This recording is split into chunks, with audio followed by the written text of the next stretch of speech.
네, 부자TV의 최 코치님 모셨습니다. 안녕하세요. 반갑습니다. 새해 복 많이 받으시기 새해 복 바랍니다. 많이 받으십시오. 네. 자, 일단 연초 증시가 네. 사실 초반엔 상당히 좀 부진했다가 또 한 번 2,200여 깨고 내려갔었죠.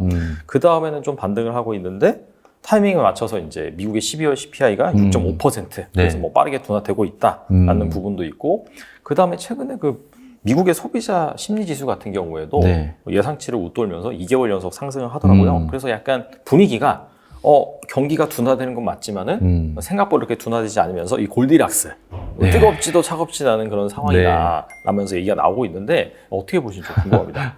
참 주식시장이 되게 희망으로 먹고 사는 곳이라는 생각이 좀 들긴 하거든요. 그러니까 작년에도 제가 계속적으로 시장이 이제 폭락한다라고 얘기를 했을 때도 항상 중간중간에 새로운 희망으로서 시장이 크게 이렇게 반등이 나오는 게 계속 있었어요. 맞아요. 예를 들어서 초반에는 뭐 미국이 금리를 그렇게 많이 올리지 않을 것이다. 왜냐하면 파월이 뭐 재작년만 하더라도 금리를 뭐 2% 이상 올리지 않는다 이렇게 얘기를 했었으니까 금리를 뭐 고금리 올리지 않을 것이다 라고 했다가 이제 물가가 너무 높아져서 금리를 이제 높게 올리니까 이제 뭐 금리를 그렇게 올리는 게 오래 가진 못할 거다.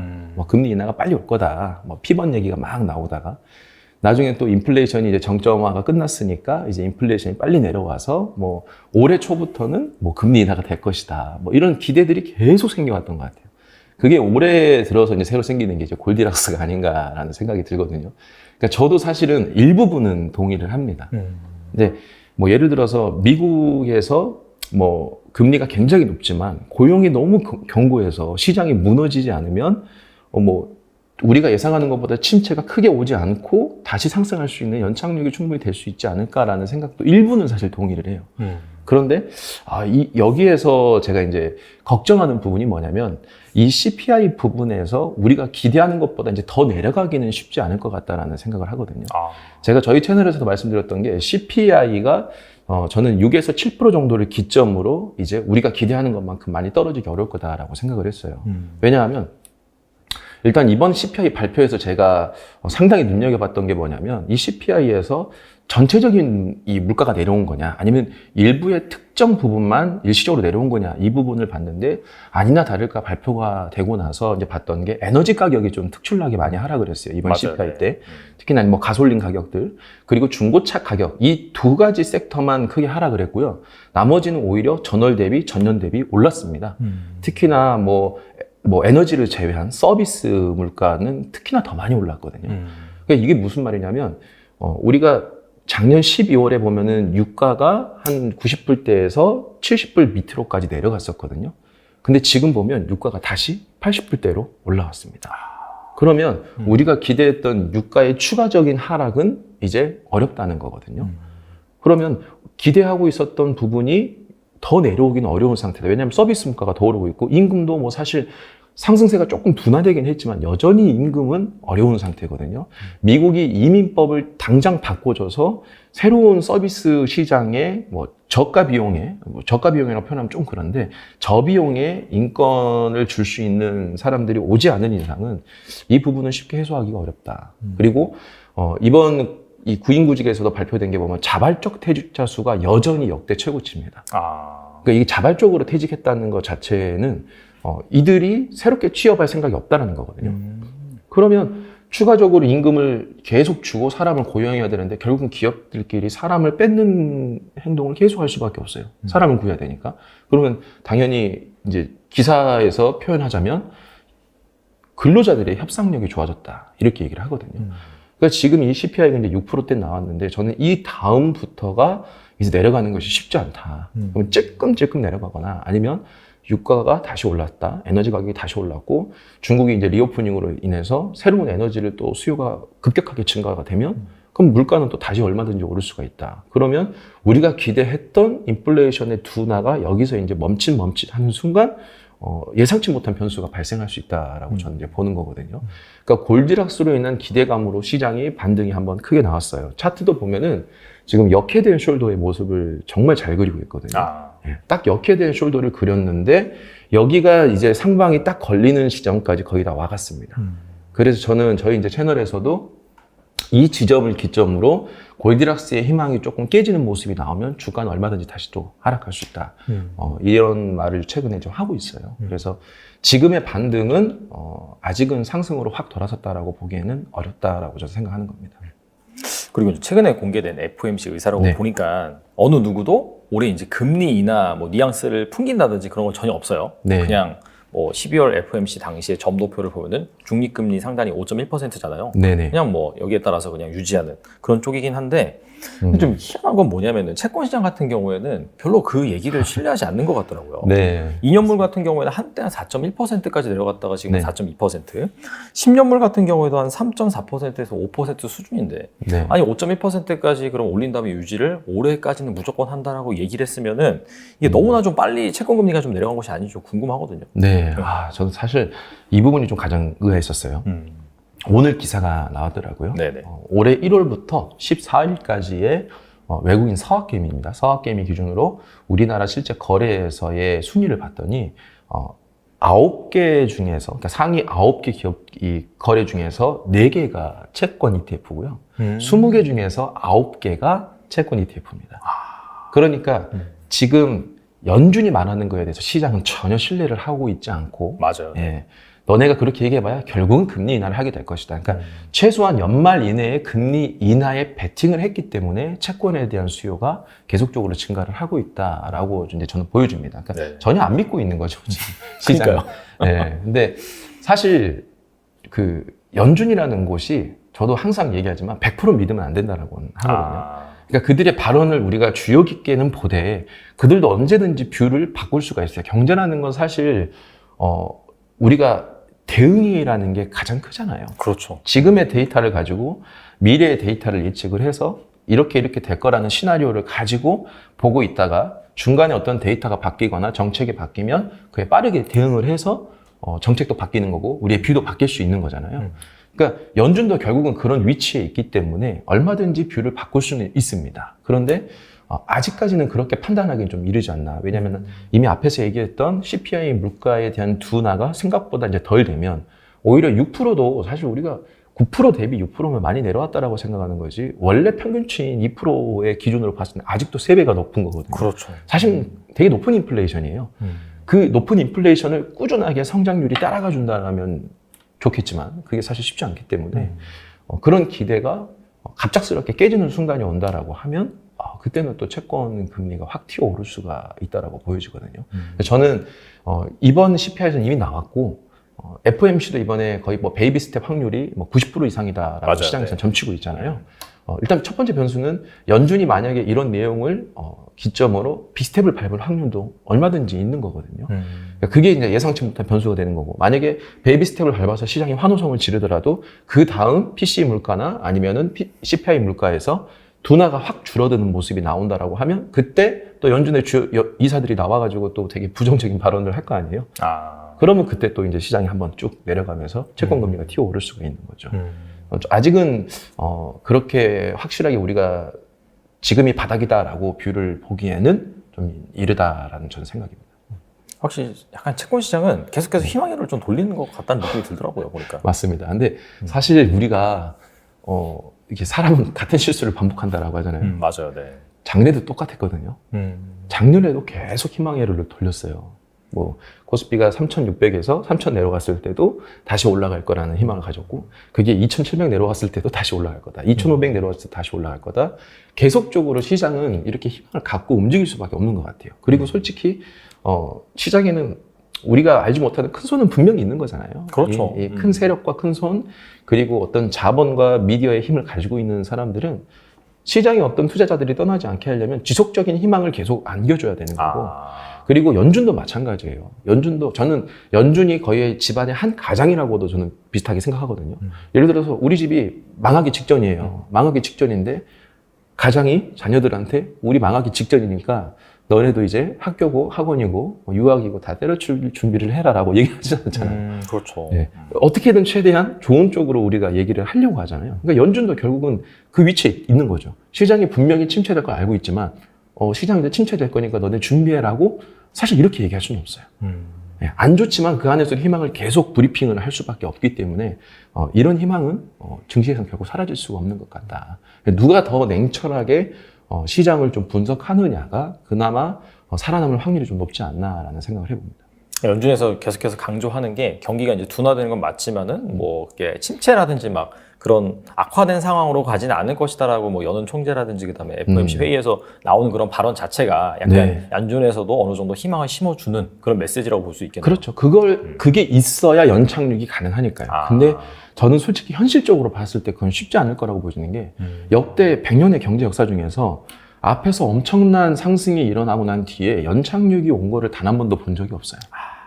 아직까지 단 한 번도 있었던 역사가 없기 때문에 그리고 지금처럼 코로나로 인해서 엄청난 유동성이 풀리고 난 뒤에 연착륙이 과연 가능할까라는 생각을 해보죠. 특히나 고금리가 엮여 있으니까. 이따 후반에 이야기가 나오겠지만 영국의 그 유일한 배터리 회사가 파산이 됐다고 지금 기사가 그래요? 이제 어제 나왔습니다. 정부에서 이제 같이 진행을 했을 정도로 영국 보리슨 총리가 대대적으로 이렇게 홍보를 했던 기업인데도요.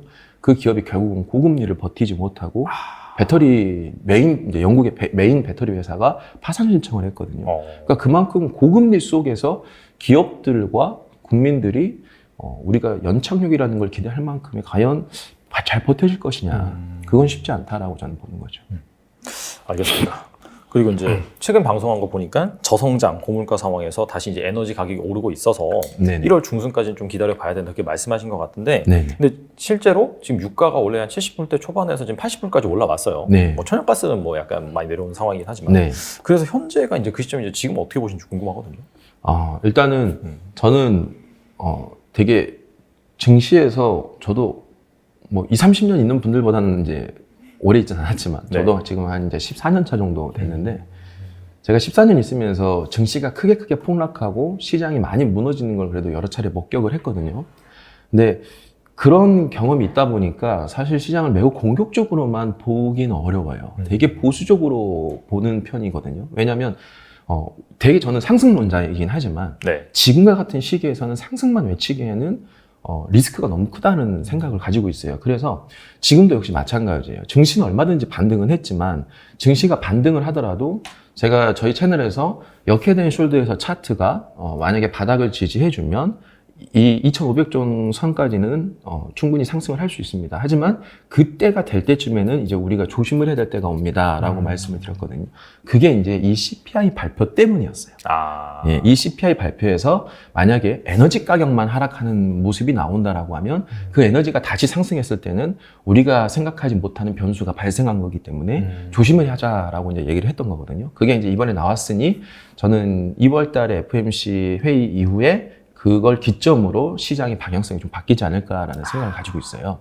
그래서 1월 중순까지 우리가 기다려보고 대신에 그 안에서도 저희 채널에서는 이제 상승할 수 있는 좋은 업종들을 몇 개 이제 알려드리긴 했죠.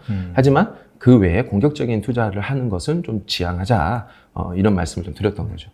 이게 사실 만약에 1월달 들어서 유가가 오르면은 2월 CPI 발표 거기에서는 사실 에너지 가격이 1월달 같은 경우, 12월달 같은 경우에 하락해서 사실 에너지 가격 하락으로 인해서 사실 CPI가 예상치 부합을 했는데 오히려 약간 높아진다라고 한다면은 다른 팩터는 뭐 변함 없고 그런 상황에서는 약간 이 물가가 둔화되는 속도가 확실히 시장에서 예상한 것보다 더뎌지면서 뭐 악재로 또 작용할 수 있으니까 그런 부분 때문에 1월달을 잘 지켜봐야 되는 거 지금도 잘 지켜봐야겠네요. 네, 그럼요. 그리고 중국에 또 리오프닝이 나오게 되면 사실 중국이 그 최근에 이제 석유 수출이 또 역대급으로 나왔거든요. 그러니까 그만큼 석유 소비도 엄청나게 늘어날 것이고 에너지 소비가 또 늘어난다라고 하면 아니 그건 당연히 국제 시장에서의 물가를 좀 끌어올리는 요인으로 작용을 할 수가 있어요. 그렇겠죠. 예, 그렇기 때문에 아직까지는 우리가 물가가 확실하게 이제 기대할 만큼에 내려가는 것은 아직은 좀 이르다.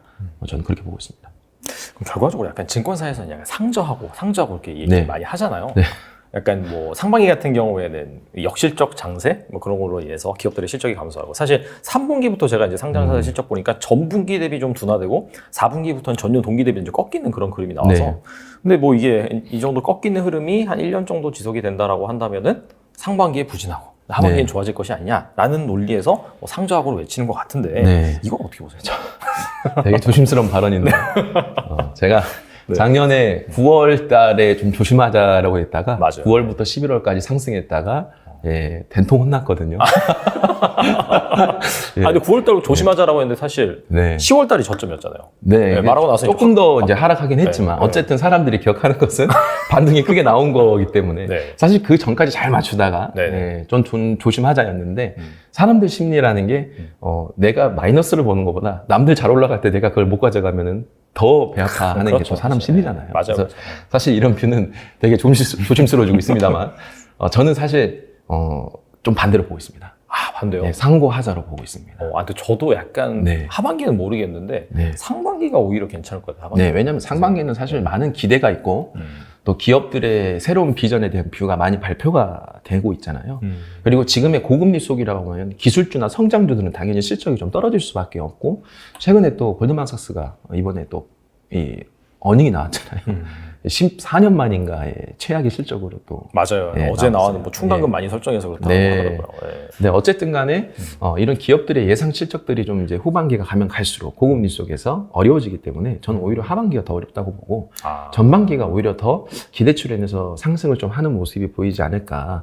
물론 이제 우리가 차트적으로 이제 어떤 그 파동적인 흐름을 설명한다라고 하면 역회된 숄더의 모습을 그렸거든요. 어느 정도 이제 머리는 모습을 그렸지만 우리가 과거 역대 침체를 보더라도 바닥을 찍고 올라는 가는데 이 올라가다가 한 번 더 크게 내려오는 모습이 항상 있었거든요.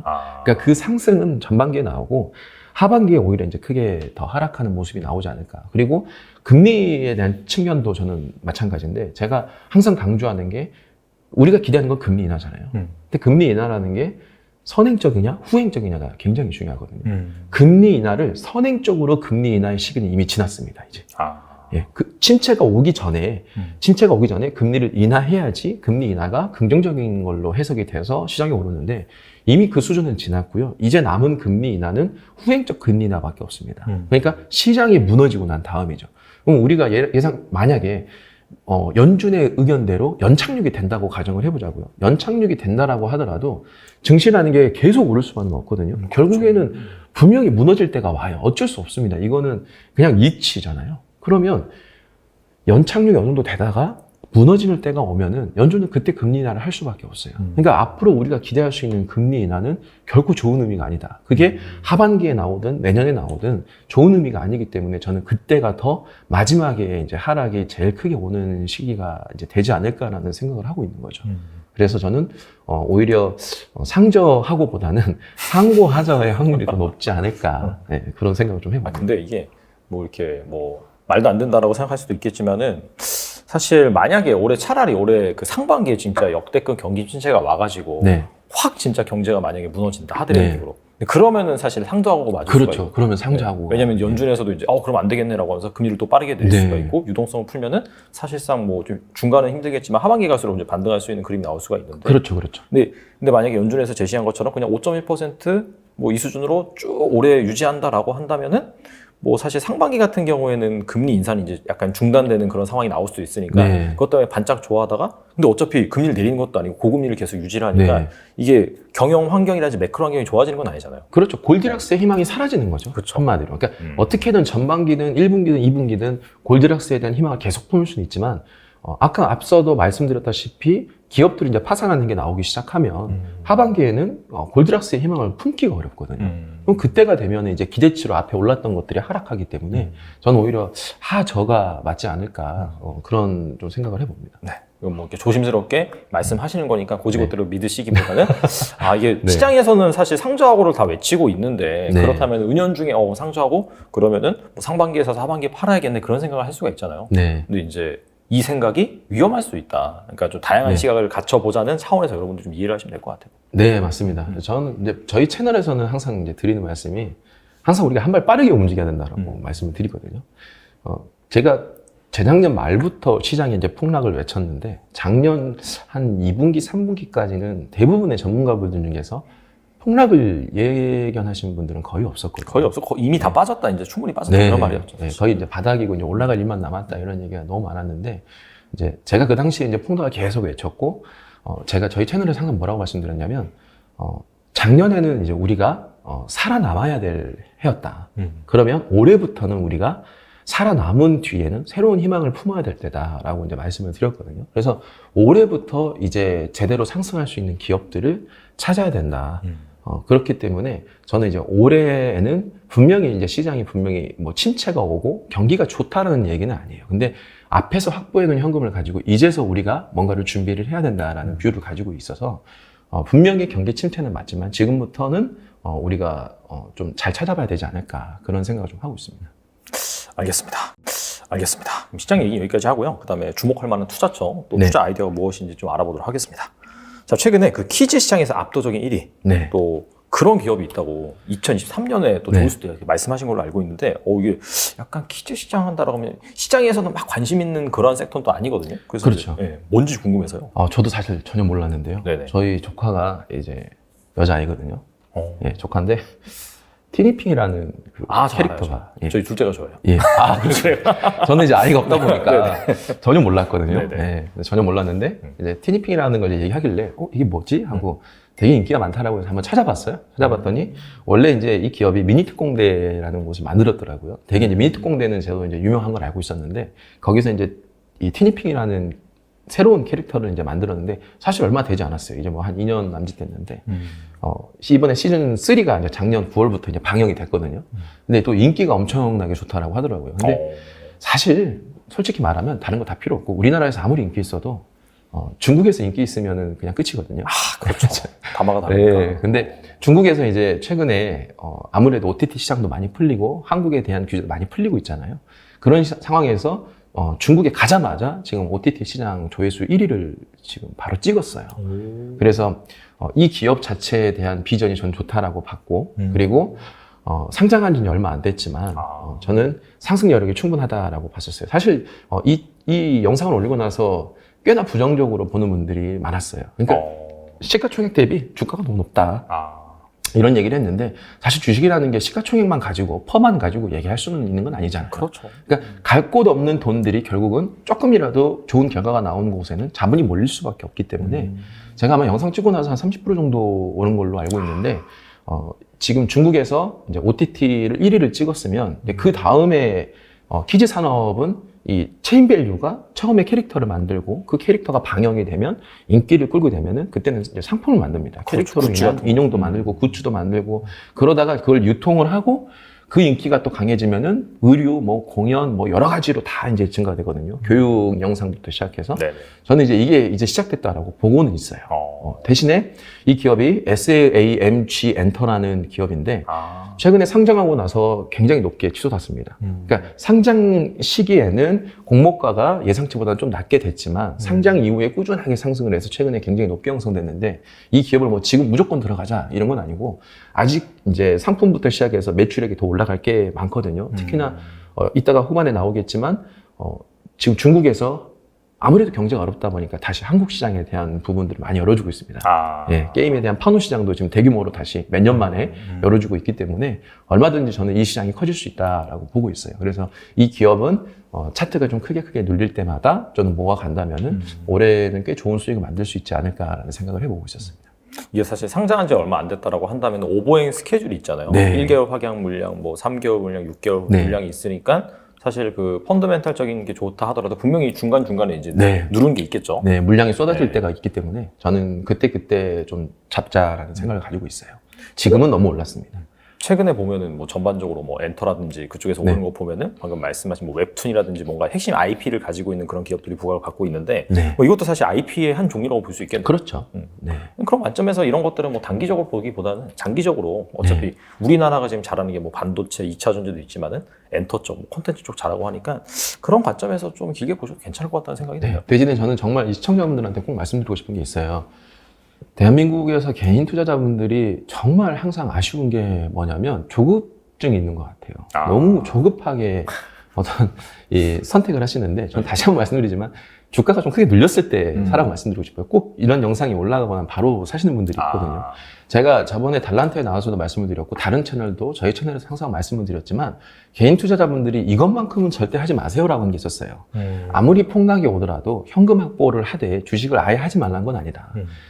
근데 현금 확보를 하라고 했음에도 불구하고 안 하고 있다가 진짜 바닥이 어느 정도 왔을 때 다 팔아버린다. 그것만큼은 하지 말아라. 현금 확보 못했으면 그것도 그냥 하지 말고 가지고 있어라라고 했는데 최근에 이제 기사를 보니까 작년 말부터 연초에 개인들이 가장 많이 던진 주식들이 최근에 많이 상승했던 네, 삼성전자부터 시작해서 그동안 많이 이제 빠졌던 이런 기업들이 또 다 팔았고요. 또 매수한 것들을 보면은 이미 많이 오른 것들을 뒤늦게서야 또 추가로 잡은 경우들이 너무 많아요. 저는 항상 주식은 가장 성공 확률이 높은 게 무지막지하게 오르는 거를 그냥 무작정 따라가는 건 좋지 않고 오히려 많이 떨어진 걸 잡는 게 훨씬 좋다고 보거든요. 시장이 2020년처럼 그냥 마구잡이로 상승할 때는 상승률이 좋은 애를 올라타는 게 맞아요.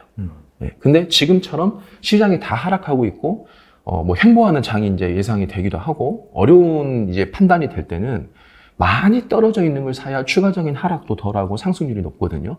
근데 이럴 때 주도주가 뭐가 더 좋더라 하면서 많이 오른 애를 올라타면은 오히려 하락폭을 훨씬 더 세게 맞을 수가 있어요. 그래서 저는 꼭 개인 투자자분들한테 절대 투자를 좀 조급하게 하지 말고 많이 떨어졌을 때 주워 담는 거를 좀 생활화하고 그리고 내가 안 팔고 버텼으면 끝까지 버티라고 말씀을 드리고 싶어요.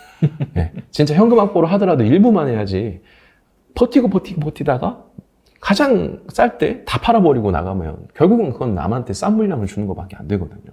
그러니까 저는 절대 조급하게 행동은 하지 않았으면 좋겠다라는 좀 말씀을 강조를 드리고 싶습니다. 네, 내가 팔 때가 바닥이에요, 사실. 내가 팔면 오릅니다. 그래서 그런 걸 생각을 하시고, 뭐 다른 분들이 팔면 어쩔 수 없지만은, 내가 이제 그 희생자 안 됐으면 좀 좋겠네. 네. 그리고 차트는 바닥인데, 한국은행에서 약속한 필수 산업이 있다고 들었는데, 이거 약간 솔깃한데요. 이 기업은, CBDC, 그러니까 디지털 화폐. 네, 산업이죠. 네. 네. 사실 이거를 제가 작년부터 얘기를 하긴 했는데, 이제 본격적으로 조금, 어떤 준비가 되지 않았나라는 생각을 해보는데 올해 1월 3일 날 기재부하고 함께 하느니 발표를 할 때 CBDC에 대한 연구 개발을 약속을 했어요. 그러니까 이게 약속이 왜 의미가 크냐면 작년 10월 정도만 하더라도 우리가 선제적으로 먼저 할 생각은 없다. 먼저 선진국들이 어느 정도 해야 우리도 그때 발맞춰서 할 준비를 하겠다라고 했거든요. 그런데 이게 2달 만에 개발을 약속하겠다라고 했어요. 이유가 뭔가 하면 국제 결제망인 스위프트에서 올 초에 뭐라고 발표를 하냐면 CBDC 기반의 국제 결제망을 기본 틀을 구축하겠다라고 했습니다. 이거 얘기는 이제는 CBDC라는 디지털 화폐가 그저 뜬구름 잡는 이야기는 아니다라는 거죠. 왜냐하면 지난 2년에 가까운 세월 동안 오랜 시간 동안 연습이 아니고 연구 개발을 하고 그리고 실험을 했기 때문에 어느 정도는 이제 가시화되는 흐름을 좀 보여줄 것 같아요. 그리고 미국에서도 작년 말에 하원이 물론 이제 이게 된 법안은 아닙니다만 어떤 되게 특이한 법안을 내놨는데 그게 뭐냐면 연준이 CBDC에 대한 강제적으로 연구를 하게 하는 법안을 낼 정도로 상당히 지금 진척 속도가 빠르다. 물론 그게 되진 않았어요. 미국에서도 은행권들이 그러니까 은행업에서도 그것을 상당히 반대하고 있기 때문에 부딪히고 있어서 아직은 그렇게 되진 않지만 어쨌든 그런 얘기가 나올 만큼 CBDC에 대한 개발이 상당히 빠르게 진행이 되고 있다. 그래서 저는 이제부터 올해부터 그걸 관심 가져야 된다라고 이제 생각을 했는데 역시 차트도 굉장히 낮습니다. 굉장히 바닥에 와 있었기 때문에 이런 바닥에 와 있고 정부가 어떤 산업을 약속을 하고 전 세계적으로 개발을 하고 있다라고 하면은 사실 이 기업이 실체가 있냐 없냐는 아직은 중요하지 않다라고 생각해요. 왜냐하면 아까도 우리가 전기차에서 얘기했지만 침투율이 제로잖아요. 그렇죠. 네, 침투율이 제로이기 때문에 어느 정도 기대치가만 생겨도 시장의 유동성은 확 몰릴 수가 있다라고 생각을 해요. 물론 등락폭은 좀 큽니다. 그렇죠. 왜냐하면 실체화가 되지 않고 아직은 초기 산업이기 때문에 등락폭은 크지만 그 등락폭이 어쨌든 크더라도 상승할 확률이 높기 때문에 저는 예를 들어서 단타 투자를 해도 되는 거고 장기적으로 투자를 해도 저는 좋아 보인다라고 생각을 하고 있습니다.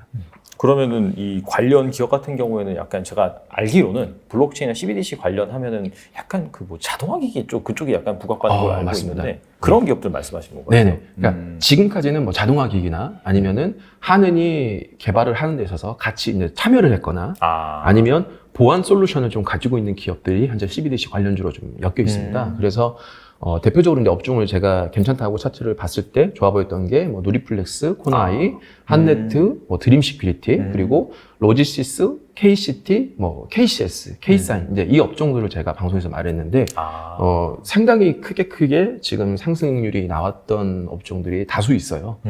그러니까 물론 아직까지는 뭐 25% 찍었다가 좀 다시 이제 내려온다거나 아니면은 15% 찍었다가 내려온다 하는데 여전히 이 저점을 계속 들어 올리면서 올라가고 있는 상태라고 해서 저는 정말 괜찮아 보인다라고 보고 있고 특히나 이런 기업들 중에서 저는 보안과 같이 관련된 기업들이 더 좋다고 생각을 해요. 왜냐하면 이건 당연하죠. 이제 모든 산업이 디지털화가 되고 있으니까 보안이라는 게 앞으로 가면 갈수록 더 중요해진다라고 보여지거든요.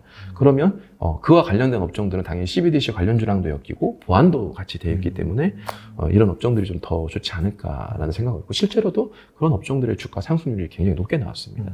아직은 바닥권에 있기 때문에 이 관련된 업종들 역시도 좀 장기적으로 보고 크게 좀 하락했을 때 그러니까 우리가 차트적으로 본다라고 하면 저는 가장 쉽게 좀 볼 수 있는 게 뭐냐면 차트가 뭐 피보나치 수라고 이제 얘기하는 분들도 있고 굉장히 좀 어렵게 얘기하면은 뭐 그렇게 볼 수 있는데 저는 그냥 간단하게 생각하거든요.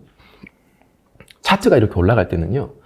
상승률이 2라고 하면은 조정은 보통 1로 옵니다. 그러니까 상승의 절반 폭도 정도가 이제 내려오는 거거든요. 아, 상승 추세일 때. 네. 그리고 하락 추세일 때는 여러분도 아마 차트를 아마 그려보시면 알 거예요. 이거는 종합주가지수 차트도 그렇고 대형주 차트도 그렇고 물론 이제 뭐 널뛰기를 하는 차트들은 조금 배제를 해야 되겠지만 대부분의 사람들이 알고 있는 업종들은 그렇게 움직이고요. 하락 때도 2가 하락을 했다라고 하면 1 정도는 반등이 나옵니다. 맞아요. 그리고 다시 또 2가 하락하고 1이 반등이 나오거든요. 이게 이제 차트적인 분석을 하는 분들은 가장 많이 보는 건데 지금 저는 이런 업종들이 그동안 하락할 때 계속 2가 하락, 1이 상승, 2가 하락, 1이 상승이었어요. 그러면 이게 이제 바닥을 찍고 나면은 그 다음부터 상승할 때는 2가 상승, 1이 조정이 오는 거죠.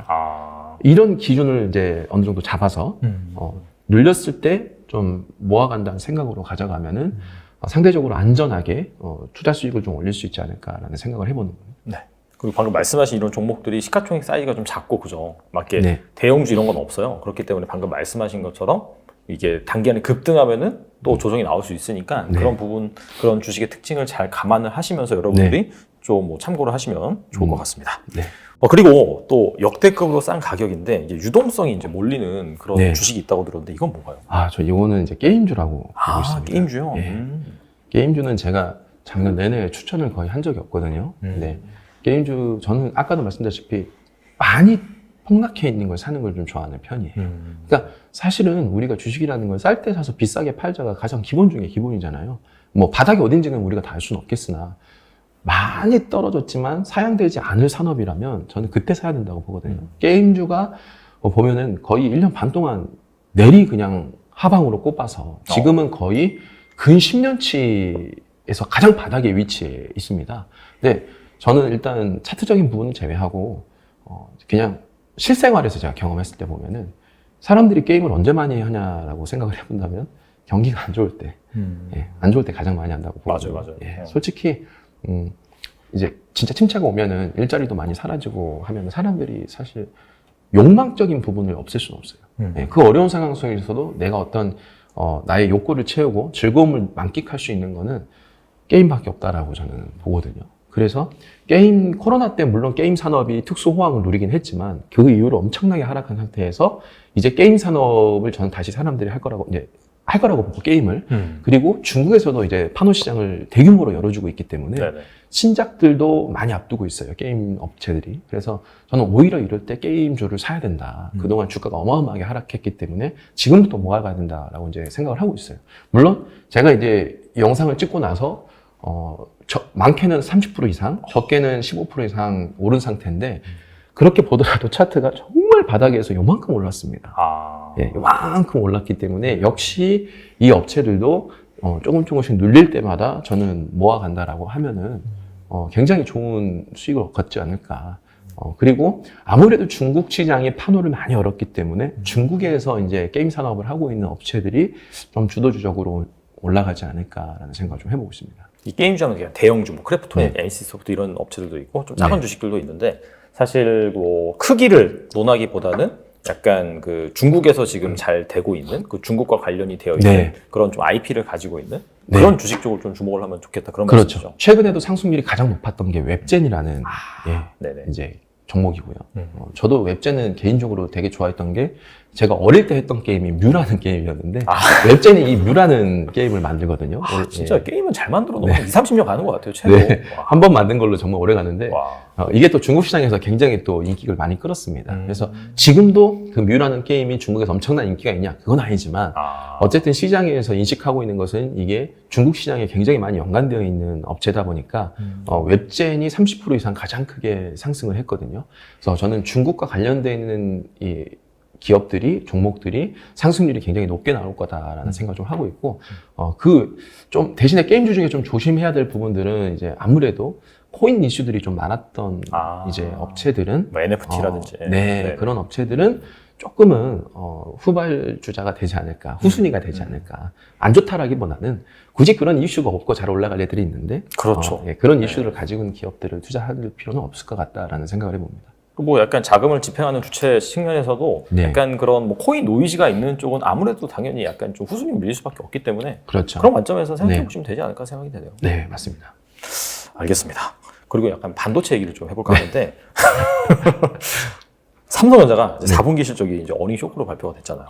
근데 이제 그래서 저는 좀 빠질라나라고 생각했는데 막상 시장이 열리니까 결국에는 이제 양봉으로 마감을 했어요. 잠깐 내려가기도 하고 중간에 올라서 마감을 했는데 즉 실적 부진에도 주가가 빠지지 않다는 건 좀 바닥이 나온 게 아니냐 그런 기대감을 좀 심어주잖아요. 네. 어떻게 보시나요 이건 좀? 네, 종목에서 가장 언급하기 조심스러운 게 삼성전자, 네이버, 카카오거든요. 네네. 네, 일단 삼성전자는 저는 이제 여전히 뷰는 똑같습니다. 저는 삼성전자가 5만 원 이하로 내려가기 전에 저는 개인적으로 안 살 것 같아요. 예, 예전에도 몇 달 전에도 이제 이런 말을 했었는데 삼성전자가 6만 원 넘으니까 굉장히 또 혼이 났거든요. 예, 근데 저는 여전히 뷰가 똑같습니다. 왜냐하면 제가 한 재작년인가 작년 초인가 저희 채널에서 이제 말씀드렸던 게 삼성전자는 악재가 터질 때 주가가 가장 많이 오른다라고 제가 영상을 찍어 놓은 게 있어요. 그러니까 과거 삼성전자 주가 차트를 보면은 실질적으로 굉장히 큰 악재가 터졌을 때마다 주가가 가장 많이 올랐거든요. 그래서 공포의 사라라고 저는 이제 언급을 해드렸었는데 사실 지금도 비슷하긴 합니다. 예, 지금도 비슷하긴 한데 사실 반도체가 뭐 역대 최고로 실적을 찍고 뭐 가격이 어떻게 되고 사실 이거는 큰 의미가 없다고 봐요. 저는 솔직히 말하면. 예, 왜냐하면 그런 논리대로라면은 삼성전자 주가가 이렇게 움직여서는 안 됐거든요. 예, 근데 지금은 시장이 기대하는 건 이거 같아요. 반도체가 재고 물량이 엄청 쌓였다. 근데 삼성전자가 이제 감산을 할 것이다. 감산을 하면 재고 물량도 줄어들 것이고 그러면 결국은 주가가 바닥에 있기 때문에 오를 것이다. 지금 이 기대를 가지고 그냥 오르는 거라고 저는 생각을 하거든요. 실질적으로 시장에서도 똑같이 그렇게 움직이고 있습니다. 근데 요거는 저는 조금 더 지켜봐야 된다고 보는 게 뭐냐면요. 결국은 감산을 하고 나서 재고가 줄려면 반도체에 대한 수요가 계속 증가를 해야 됩니다. 예, 그래야지 지금이 바닥이고 향후에 이제 매출이 증가할 거니까 이제 그걸 선반영해서 오르는 거잖아요. 네. 근데 아까도 제가 이 시장에 대한 뷰를 얘기를 드릴 때 지금은 그것이 골디락스라는 거하고 똑같다고 보거든요. 저는 시장에서.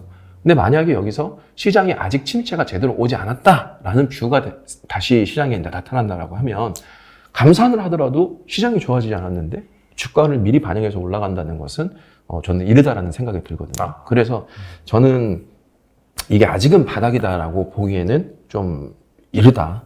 예, 조금 더 저는 삼성전자 같은 경우에 더 기다렸다가 투자를 하는 것이 좋아 보인다. 저는 그렇게 생각하고 있습니다. 알겠습니다. 네. 그리고 2023년에 또 10배 수익 낼 수 있는 기회가 온다고 하셨는데 이건 이제 약간 타이밍에 관련된 뭐 말씀이 좀 궁금하거든요. 제가 사실 10배 수익, 뭐 100배 수익 이런 표현을 잘 좋아하진 않아요. 예, 왜냐면 너무 이제 경험이 없는 개인 투자자분들한테 헛된 희망을 좀 꾸며주게 하고 너무 일확천금을 꿈꾸게 하는 멘트가 아닌가라고 해서 사실 좋아하지는 않습니다. 좀 되게 경계하는 전 단어인데 이것은 어디까지나 현금을 확보한 분에 한해서입니다. 예, 리스크 관리 잘 해온 사람들한테. 좀 죄송한 말이지만 많은 분들이 지금 현금 보유한 사람들은 얼마 없다라고 얘기하는데 사실 그건 어쩔 수 없어요. 왜냐하면 현금 보유 확보를 해야 될 때 안 했기 때문에. 그렇죠. 예, 왜냐하면 우리가 역사를 보더라도 시장이 한 번씩 크게 불이 날 때 주도했던 업종들이 있어요. 우리나라 과거 보더라 IT 붐 때 IT들 어마어마하게 붐이 일어났었고, 그 다음 뭐 차화정이 일어났을 때, 뭐 조선 업종들이 뭐 엄청난 붐이 일어났을 때, 근데 이런 업종들을 보면은 얘네들이 2, 3년 사이에 어마어마하게 불탔다가 다시 오르는데 거의 10년씩 걸립니다. 그러니까 어떤 업종들이 크게 상승했다가 그 다음에 이제 사이클이 돌아오면은 얘네들이 또 오른다는 보장이 없거든요. 오히려 새로운 업종들이 시장에서 크게 성장을 하잖아요. 그러면 기존에 엄청나게 올랐던 업종들에 투자를 했던 분들이라면 빨리빨리 저는 현금 확보를 했어야 된다고 생각을 해요. 그리고 이 현금 확보를 하고 지금 바닥에 있는 업종들을 사면은 사실 10배수익이라는 게 그리 어렵지 않다라고 저는 생각을 해요. 그래서 올해부터는 열심히 이제 리스크 대비를 하고 조금 뭐 남들 수익 더 볼 때, 나는 내 욕심 통제하면서 기다렸던 분들이라면 올해부터 정말 싼 주식들을 사서 수익을 크게 볼 수 있는 기회는 얼마든지 온다. 이런 말씀을 사실 전해드리고자, 이런 문구를 썼던 거고요. 대신에 이제, 나는 좀 과거에 많이 물려 있어서 그 추가적으로 살 현금이 없다라고 이제 이렇게 생각하시는 분도 분명히 많을 거예요. 근데 방법이 없죠. 이거는 기존에 많이 물렸던 것이 어느 정도 회복이 될 때까지 기다리는 방법밖에 없고, 최대한 그 전까지 현금을 확보하는 열심히 원화채굴이라는 말을 쓰더라고요. 원화채굴을 하는 방법밖에 없지 않을까. 네, 그래서 저는 항상 그래요. 기회는 준비된 자가 잡는 거라고 생각을 하거든요. 그렇죠. 기업들도 마찬가지잖아요. 만약에 기업들이 작년 코로나 때, 코로나 이후에 엄청난 단기간에 큰 이익을 바라고 너무 무리하게 확장을 하다 보면은 시장의 침체기가 올 때 다 망하게 돼 있어요. 근데 그때 크게 욕심을 부리지 않고 공장 확장도 제한적으로 하고 유보금을 많이 쌓아놨던 기업들은 오히려 시장의 침체가 왔을 때 더 크게 도약할 수 있는 발판을 마련하는 거라고 저는 생각을 해요. 그러니까 당장 눈앞에 있는 욕심에, 당장 눈앞에 있는 어떤 이 일확천금에 눈이 멀어버린다라고 하면 이런 기회를 잡을 수 있는 리스크 관리를 할 수가 없는 거죠. 남들이 얼마가 오른다라는 그 남들과의 비교, 그러니까 상대적 박탈감을 극복하지 못하면 저는 기회를 잡을 수 없다라고 생각을 해요. 그래서 저는 사실 개인적으로 작년에 시장이 많이 무너질 때 그냥 무조건적으로 상승한다, 뭐 엄청난 대지 상승이 올 거다, 뭐 100배가 상승한다라고 얘기했던 전문가분들이 물론 그분들의 뷰는 존중합니다만 저는 그것이 오히려 경험이 없고 잘 모르는 개인들한테는 더 악영향을 줄 수 있는 말들이지 않았을까라는 생각을 저는 개인적으로 좀 조심스럽게 해보는 스타일이라서 그것은 조금 독이었던 것 같다. 대신에 그 얼마 안 되는 개미 투자자분들 중에서 얼마 안 되는 분들 중에서라도 그것을 준비한 분들한테는 분명히 기회가 올 거다. 그리고 그것을 이번에 경험하지 못했던 분들이라면 반드시 그걸 다음 사이클에서도 꼭 지금의 이 순간을 잊지 말고 리스크 관리를 했다라면 좋은 결과가 올 테니 지금의 경험을 꼭 잊지 않았으면 좋겠다라는 좀 말씀을 드리고 싶습니다. 이게 사실 뭐 부자가 정말 탄생하는 시기가 네. 뭐 이렇게 10년이라고 하면 1년씩 벌어서 탄생한 게 아니라 보통 이제 큰 사이클에서 정말 그렇죠. 리스크 관리를 잘 하다가 현금 관리를 네. 잘 하다가 뭐 완전 바닥은 맞출 수 없을지언정 그럼에도 불구하고 쌀 때 잘 산 다음에 그 다음에 보통 이제 상승장이 오잖아요. 그렇죠. 그때 이제 보면은 역사적으로 부자가 된 사람들이 많더라고요. 그럼요. 일단 시장에서 살아남는 법을 배워야죠. 살아남는 법을 배워야 그 다음에 큰 성공을 얻을 수 있거든요. 만약에 살아남는 법을 배우지 못하고 운이 좋게 일시적으로 큰 돈을 버는 사람들이면 머지않아서 다 잃게 돼 있어요. 그런 분들을 너무나 많이 봐왔기 때문에 저는 시장에서 경험과 아직 그 시대적인 여유적인 부분, 경험도 없고 데이터도 가지고 있던 않은 분들이 그저 남의 얘기만 듣고 일확천금이나 부자를 꿈꾸는 것은 솔직히 현실적으로 너무 욕심을 부린 거다라고 생각을 해요. 그게 사실 그게 그렇게 쉬운 거였으면 모두가 다 부자가 되지 않았겠나요? 네, 저는 그런 생각을 좀 해봅니다. 그래서 꼭 지금부터라도 현금을 좀 많이 가지고 있었던 분들이라고 하면 상대적 박탈감을 느낄 필요가 없고요. 얼마든지 나는 이제 기회를 잡을 수 있는 기회비용을 가지고 있기 때문에 지금부터 이제 많이 내려왔던 기업들을 잘 찾는다라고 하면 저는 뭐 수익률이 뭐 기본 몇 배, 10배는 그리 어렵지 않을 것이다라고 생각을 하는 거죠. 알겠습니다. 그리고 이제 장기간 주도주로 자리했던 2차 전지 이쪽도 최근에 약간 좀 조정을 받았죠. 특히나 LG 에너지 솔루션 이건 60만 원 넘어섰다가 네. 이제 40만 원대까지 내려왔어요. 네. 그래서 이제 2차 전지는 좀 끝난 것이 아닌지 약간 시장에서 그런 우려가 있는 것 같은데 어떻게 보시는지 좀 궁금하거든요. 일단 끝났다라는 표현은 맞지 않고요. 끝날 수가 없죠. 미래 산업인데. 아. 예, 2차 전지만 제가 5년 전부터 투자를 했고 5년 전부터 제가 계속 제 고객분들이나 아니면 이제 부자 TV에서 계속 말을 해왔기 때문에 사실 저는 절대 이게 사양되는 산업은 아니다라고 보고 있어요. 단지 최근 몇 년 사이에 10배, 20배 올랐어요. 그렇죠. 많이 오르긴 사실 단기간에 몇 년, 뭐 2, 3년 만에 10배, 20배 올랐으면 그 기업이 폭락하는 건 너무 당연하다라고 생각을 하거든요. 저도 물론 포스코 케미칼이 제가 몇 달 전에 작년 3분기에 좋다라고 말씀을 드렸고 그 이후에 전고점을 뚫고 굉장히 많이 올라갔고 한 50% 올랐어요. 예. 말씀하신 일에. 예. 그리고 포스코 홀딩스도 제가 한 2달 전에 이제 한두 달 전에 말씀을 드렸거든요. 맞아요. 물론 포스코 홀딩스는 지금 사라는 얘기가 아니라 크게 눌릴 때 사라고 이제 말씀을 드렸어요. 그러니까 지금 2차 전지는 첫 번째는 너무 많이 올랐기 때문에 그냥 빠지는 거고요. 두 번째는 약간 이제 조정의 시기가 어떤 게 오냐면 아까도 말씀드렸지만 영국의 배터리 회사가 파산을 했습니다. 예.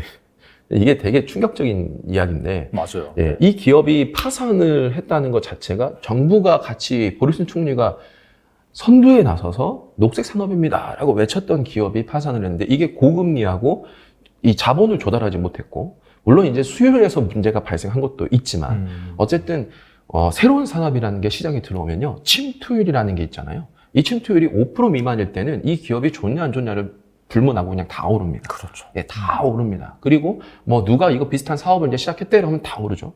그런데 이 침투율이 10%가 넘어서 이제 20% 전후가 되기 시작하면은 이 기업들에서 선별되기 시작합니다. 이제 누가 괜찮은 기업이고 누가 재무적으로 좋고 누가 좀 시장에서 점유율이 높냐 이런 걸 따질 때가 오거든요. 저는 이게 이제 이따가 왔다고 보는 거예요. 그러니까 그동안은 사실 2차 전지하면은 기업을 불문하고 다 올랐어요. 이제는 이제 선별돼야죠. 예, 그래서 저는 그것이 고금리와 겹치고 이제 어느 정도 테슬라도 최근에 가격 할인을 엄청나게 했잖아요. 그렇기 때문에 이런 시기를 거쳐서 조금 이제 한 번은 좀 준비할 시간이 필요하다. 그래서 저는 내려온 거다라고 보거든요. 그래서 저도 포스코 케미칼이 최고점을 찍기 한 10% 정도 전에서 저는 여기에서 이제 정리해야 됩니다라고 저희 채널에서 이제 말씀을 드렸어요. 네. 왜냐하면 기업이 좋고 안 좋고를 불문하고 너무 많이 올랐기 때문에 당연히 팔아야죠. 그리고 시장이라는 건 유동성이라는 게 무제한 공급이 아니기 때문에 결국은 산업 섹터를 계속 돌고 돌게 돼 있습니다. 그렇죠. 여기로 자본이 막 몰려가서 우와 하고 뛰면 당연히 거기서 수익을 보고 난 돈을 가지고 다른 섹터로 또 이동을 하거든요.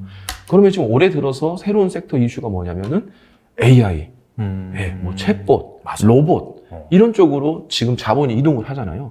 그럼 당연히 기존 산업에서 있던 유동성이 빠지는 거기 때문에 이 기업에서 주가가 내려와야 정상이에요. 그래서 저는 최고점이었기 때문에 이제는 좀 내려올 때가 됐고 어느 정도는 조금 도약을 하기 위한 조정 기간이 필요하다. 저는 그렇게 생각을 하고 있습니다. 반대로 보면 이렇게 많이 내려온다라고 하면 다시 한번 사볼 만도 하겠네요, 사실. 그렇죠. 그리고 이번에도 이제 나왔죠. 이번에도 지금 브리시티 볼트가 파산을 했는데 예, 이 기업이 파산한 것만 보더라도 지금 고금리를 감당하지 못했거든요. 그리고 수율적인 문제에서도 단기간에 그걸 해결하지 못했어요. 근데 덩치만 막 키우다가 결국은 파산했는데 우리나라 기업들 보면은 포스코 케미칼, 뭐 에코프로, BM, 에코프로 우리나라에 너무나 유망한 기업들이 지금 많잖아요. 이 기업들의 경쟁력이 다른 이런 기업들과 비교했을 때는 일단 모기업에서 자본 확충도 좋은 상태고 현금 유동성도 굉장히 좋기 때문에 저는 이 기업들은 절대 망하지 않는다. 그래서 오히려 이런 기업들이 주가가 고점 대비 많이 떨어져 있으면 저는 그때 정말 많이 사야 된다라고 생각을 하고 있어요. 그래서 예전부터 제가 말씀드렸던 게 뭐냐면 제가 5년 전에도 2차 전지를 막 10,000원, 20,000원 할 때 열심히 사서 이 기업들은 분명히 10배 이상이 오를 건데 그때가 되면은 전 국민적인 돈이 몰리게 되고 그럼 이 기업들의 성과 여부와 상관없이 주가는 큰 폭으로 빠질 거다. 우리는 그때 침투율이 10%가 넘어서 20%가 돼갈 때 지금 다시 한번 그때 준비해야 될 때가 온다. 그래서 너무 무리하게 계속 끌고 갈 필요는 없다라는 이제 말을 했었거든요. 지금 전 세계적으로 전기차 침투율이 10%가 이미 넘었고 올해는 이제 15% 넘어서 2%에 육박할 거라고 하고 있고 중국은 이미 30%가 넘었습니다. 네. 예, 그렇기 때문에 이제는 2차 전지를 조금 조심을 할 때가 맞다라고 저는 이제 보는 거죠. 미래 비전과 2차 전지의 성장은 전혀 문제가 없다. 단지 너무 많이 올랐기 때문에 조심을 해야 될 때가 왔다 이렇게 보는 거죠. 앞서 말씀하신 약간 상고하저 하반기에 뭔가 약간 그 경기 침체 우려가 더 커지면서 또 싸게 내려오는 그런 상황이 발생을 하면은 그때 또 싸게 살 수 있는 기회가 오겠네요. 사실. 그럼요. 어차피 성장주 기술주는 미래의 수익을 끌어오는 업종들이잖아요. 자본을 끌어오기 때문에. 그래서 사실 성장주 기술주는 고금리 속에서 주가가 계속 오르기는 어렵거든요. 그러니까 어느 정도 고금리 때 조금 주가가 내려오고 그 고금리 속에서 이제 어느 정도 침체가 오고 나서 저금리가 돼가면 그때 다시 폭발적인 성장을 또 이룰 수 있기 때문에 저는 좀 기다렸다가 접근하는 것이 좋지 않을까라는 생각을 해보는 거죠. 알겠습니다. 오늘 나오셔서 정말 좋은 말씀 많이 해주셨는데 끝으로 투자를 위해서 한 말씀만 부탁드립니다. 네. 사실 이 마지막 멘트를 많은 분들이 볼지는 모르겠습니다. 네. 네. 사실 저는 투자를 하는 데 있어서 제일 중요한 거는 종목도 아니고 정보도 아니고 마음가짐에서 비롯된 심리가 제일 중요하다고 생각하거든요. 저는 그래서 투자를 항상 심리가 99.9%라고 얘기를 해요. 왜냐하면 좋은 종목으로만 수익을 잘 낸다는 건 사실 어렵거든요. 그렇게 따지면은 우리나라의 그동안 삼성전자가 수십 년 역사를 보면은 계속 우상향이었는데 그럼 삼성전자로 돈을 잃은 사람이 없어야 되는데 삼성전자 돈 잃은 사람 정말 많거든요. 정말 많죠. 예. 저는 종목이 중요한 게 아니고 투자를 할 때 내가 어떤 마음가짐을 하냐가 정말 중요하다고 생각을 해요. 근데 정말 안타깝게도 많은 분들이 그런 분들도 있어요. 심지어 현금 확보를 열심히 잘 해놨는데 이제 제가 올해부터는 상승을 할 거를 좀 준비해야 합니다 라고 했더니 내가 그동안 현금 준비하느라고 바닥에 있는 종목도 하나도 못 샀다 이렇게 얘기하는 분들도 있어요. 그러니까 사람들 마음이 다 다르잖아요. 그렇죠. 맞아요. 예. 네. 그러니까 부정적으로 생각하는 것보다는 긍정적으로 생각하면은 그동안 내가 현금을 준비해서 바닥권에 있는 업종들을 사면 당장은 수익을 못 보더라도 오히려 남들보다 몇 달 뒤에 미래에 훨씬 더 높은 수익을 거둘 수 있는 거거든요. 어떻게 생각을 하느냐가 저는 정말 중요하다고 생각하고 긍정적으로 봐야 된다고 생각을 해요. 그래서 투자하는 분들이 결코 이 투자를 다른 사람의 뷰에 내 모든 것을 맡기지 않았으면 좋겠어요. 참고예요. 참고고 내 스스로가 선택을 하고 판단을 해야 그게 경험으로 쌓아지는 거지 남의 말만 듣고 움직여버리면 그것은 경험으로 절대 쌓아지지 않습니다. 그래서 투자를 절대 급하게 하지 말고 남의 얘기를 듣더라도 그것을 내가 직접 공부를 해보고 실행도 해보고 예. 무리수를 두지 않는 선에서 움직여야지 시장에서 꼭 살아남는 방법을 찾아야지만 저는 투자가 잘 된다고 보거든요. 근데 안타깝게도 아직까지도 유튜브 시장을 보면은 아직까지도 일확천금 예, 이런 걸 노리는 분들이 너무 많은 것 같아요. 그래서 정말 개인 투자자분들한테 말씀드리고 싶은 거는 세상에 공짜가 없고 부자는 절대 쉽게 되지 않습니다. 예, 절대 쉽게 되지 않기 때문에 결코 그것을 행복회로만 돌리지 않았으면 좋겠어요. 예, 노력을 꼭 통해야지. 그런 분들도 있어요. 그게 쉬우면 다 했지 않느냐. 당연히 쉽지 않으니까 본인이 그만큼 더 많이 노력을 해야 되는 거거든요. 방법이 어렵다. 찾아야죠. 네. 예, 어떻게 해야 되는지 모르겠다. 찾아야죠. 예, 그거는 전문가들이나 하는 거 아니냐. 전문가도 초반엔 다 초보였습니다. 예, 그거는 당장 하려고 했기 때문에 내가 안 된다라고 얘기하는 거라고 저는 생각을 하거든요. 정말 시장은 냉철해요. 그리고 되게 이 시장은 비열합니다. 예, 저는 항상 말하는 게 저는 시장은 제로섬이라고 생각을 해요. 사전적 의미야. 0이 돼야 제로섬이라고 얘기하는데 저는 그런 사전적 의미를 따지자는 게 아니라 한쪽이 돈을 잃어야 한쪽이 돈을 번다라는 이 제로섬을 말하고 싶은 거거든요. 이 의미를 말하고 싶어요. 주식시장은 내가 벌려면 반대편에 있는 사람이 호주머니에서 돈을 가져와야 됩니다. 내가 돈을 잃었다면 누군가가 그거를 가져왔다는 뜻이거든요. 이 경쟁은 정말 냉정하고 비열한 시장이에요. 여기서 그냥 행복회로만 돌린다? 저는 절대 잘 될 리가 없다라고 생각을 해요. 그래서 여러분들도 꼭 그것을 이해하시고 그냥 종목만 찾고 산업만 찾는 것이 아니라 그 이면에 우리가 잘 되기 위한 노력을 꼭 같이 했으면 좋겠다라는 생각을 좀 하고 있습니다. 그래서 꼭 그런 부분을 같이 겸해서 시장에서 잘 살아남고 좋은 결과를 가졌으면 하는 마음을 가지고 있습니다. 네.